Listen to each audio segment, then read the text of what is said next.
여러분 반갑습니다. 시촌입니다. 오늘 여러분과 함께 살펴볼 경매 물건인데요. 경매 물건이 집이 아주 멋지게 생겼습니다. 거의 새 집이죠. 이 집이 작년부터 경매가 쭉 진행됐는데 여기 보십시오. 감정가가 3억 1,900만원 정도 됐는데 1차 매각 기일에 누가 덜컥 3억 2천만 원에 낙찰을 받았습니다. 감정가보다 비싸게, 하지만 미납을 했죠. 그러니까 요 최저 매각 가격의 10%, 약 3,200만 원 정도 보증금을 날린 겁니다. 가끔 댓글을 보니까 야 그러면 그 날라간 보증금은 누가 먹냐 물어보시는 분들 계신데, 그거는 차곡차곡 모았다가 또 나중에 이게 낙찰이 되면 낙찰자가 잔금을 납부하잖아요. 그 돈을 다 모아가지고 채권자들한테 배당을 해줍니다. 배당하고 남으면은 요 채무자 겸 소유자한테 또 주고요. 그런 식으로 사용되는 돈이에요. 물론 여기 3억 2천에 낙찰받은 이 사람, 결국 미납한 사람은 채권자들만 좋은 일을 한 거죠. 3,200만 원. 굉장히 큰 돈입니다. 자, 그래서 오늘 영상에서는 이 집 현장을 한번 살펴보고요. 도대체 낙찰자는 또 왜 3,200만 원을 포기하면서 미납했는지 그 부분도 한번 같이 분석해 보도록 하겠습니다.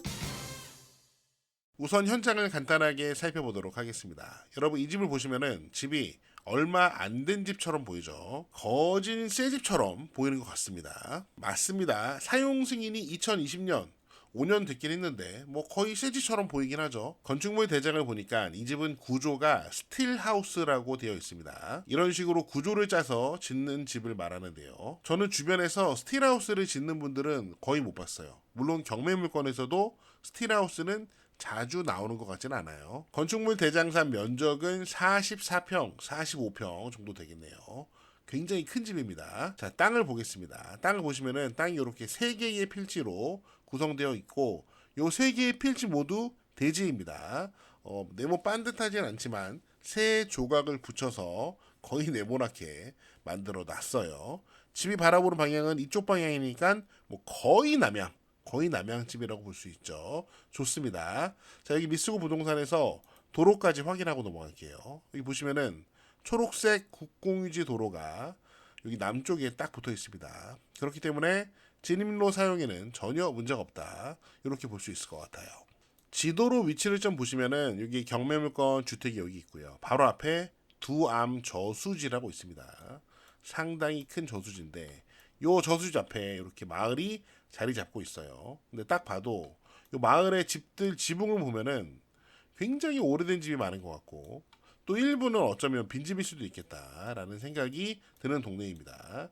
이렇게 저수지하고 접한 도로 바로 초입에 경매물건이 이 자리에 자리를 잡고 있어요. 그래서 마을에 들어오자마자 경매물건이 거의 바로 보입니다. 첫 번째로 보이는 집이고요. 남양집이기 때문에 햇빛이 굉장히 잘 드는 모습을 이 사진을 통해서도 확인할 수 있고요. 이 건물이 바라보는 방향을 좀 보면은 바로 이런 모습입니다. 지금 건물이 여길 바라보고 있어요. 이 사진에서도 지금 저수지가 보이죠. 저수지 바라보려고 지은 집이라고 볼 수 있겠죠. 아침에 딱 일어나서 따뜻한 차 한 잔을 딱 마시면서 창밖으로 보이는 저수지를 보면서 내 마음은 호수요, 이런 거 하려고 지은 집인가요? 경매물건을 지나서 마을을 살짝 둘러보겠습니다. 계속 들어가면은 이렇게 마을이 보이는데요.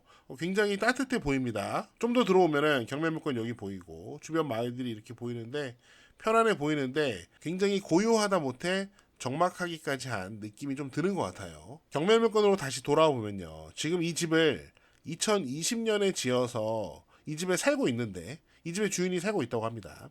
그런데 이렇게 집을 지어놓고 마당은 아무것도 안 했어요. 마당은 그냥 그 날것의 상태.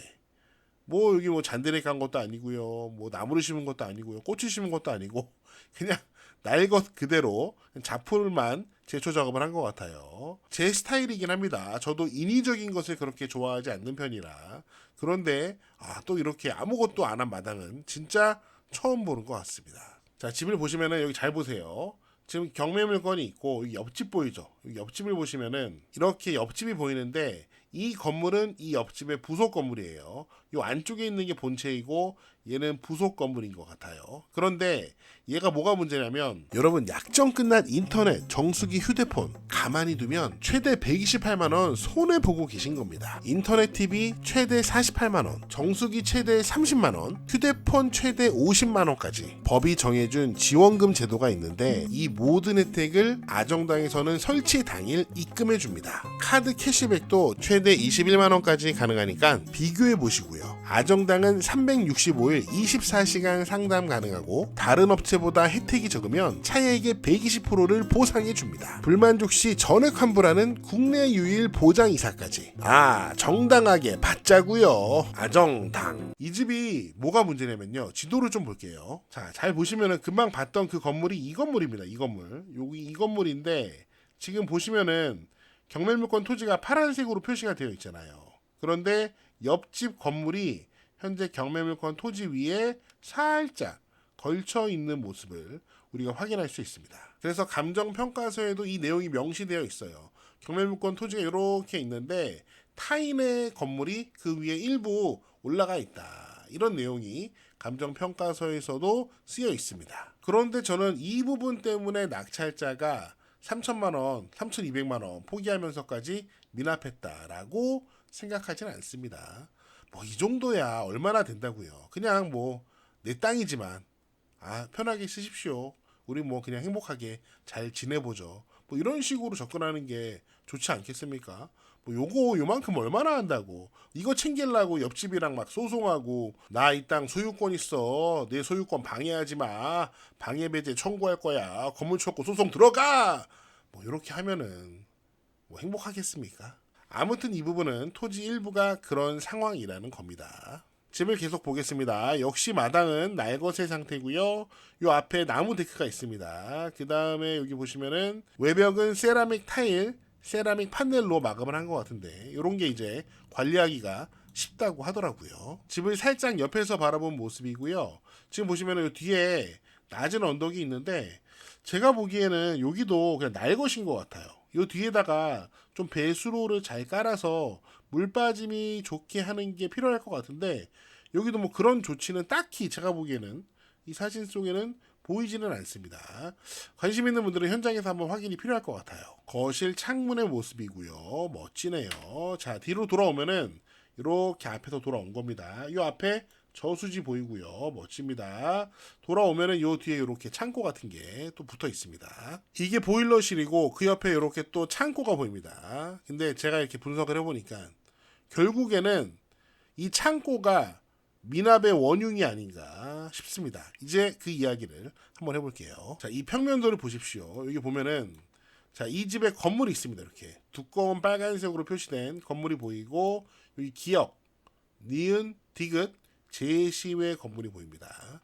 그 다음에 보라색으로 표시된 게 이 경매물건 토지예요. 그런데 문제는 여기 우리가 금방 봤던 이 창고가 내 땅과 남의 땅에 살짝 이렇게 걸쳐 있습니다. 이렇게 걸쳐 있어요. 그렇다면 우선 중요한 게 이 창고가 이 집의 효용 가치를 높이는데 어느 정도의 기능을 하고 있냐. 이 집을 사용하는데 이 창고가 얼마만큼 중요하냐. 그게 굉장히 중요한 어떤 기준, 판단 기준이 될 수 있을 것 같아요. 그래서 만약에 이 창고가 없어도 이 집을 사용할 수 있다면은 이 창고는 그냥 요 땅 주인이 뭐라고 하면은 요거 허물면 되겠죠.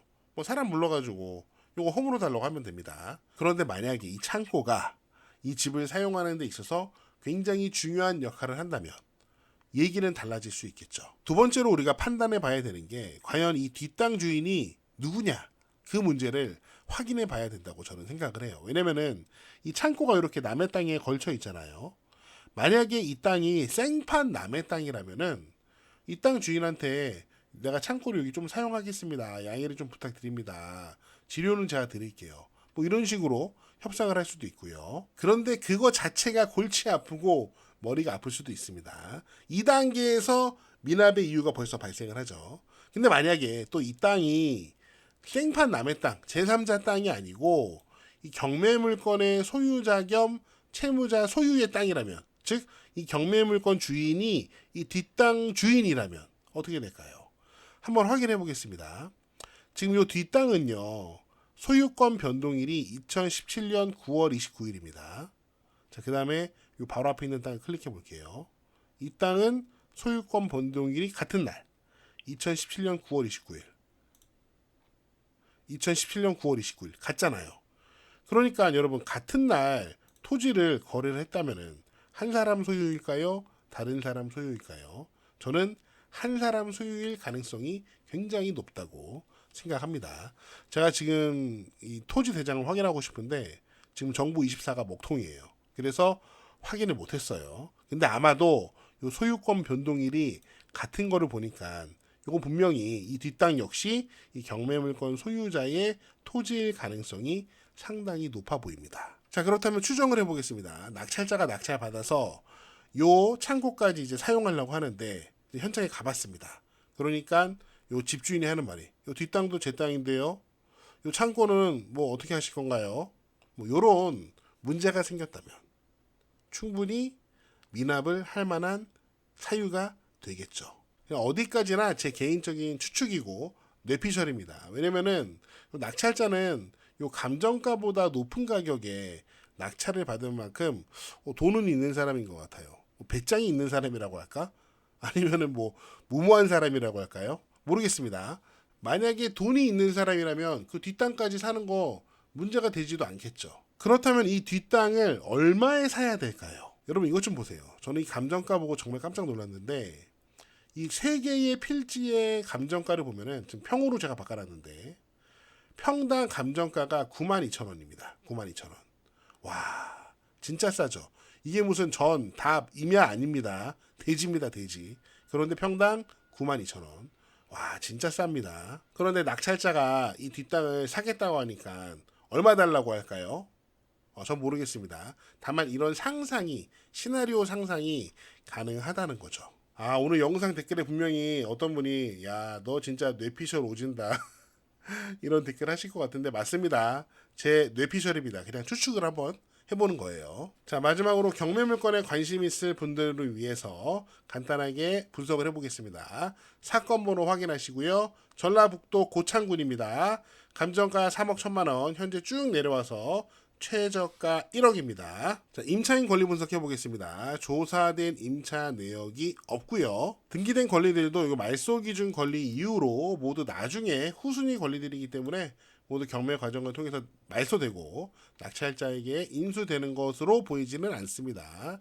그래서 권리적으로는 깔끔한데 지금 이런 식으로 요 뒤에 창고, 그다음에 요 앞쪽으로는 내 땅에 남의 건물, 이렇게 토지 문제가 조금 복잡하게 얽혀 있습니다. 제가 보기엔 이런 문제로 결국에는 미납을 하지 않았을까. 3,200만 원을 날린 낙찰자. 참 안타까운 일인데요. 여러분은 이런 실수를 하시면 안 되겠죠. 가끔 댓글로 이런 말씀하시는 분들 계십니다. 뭐 제가 여러 번 영상에서 말씀드렸는데 시초나 너는 왜 이상한 거, 문제 있는 것만 소개하냐. 맞습니다. 저는 이상하고 문제 있는 것만 소개하는 건 아니고요. 제 눈에는 문제만 보입니다. 제 관점이 그렇습니다.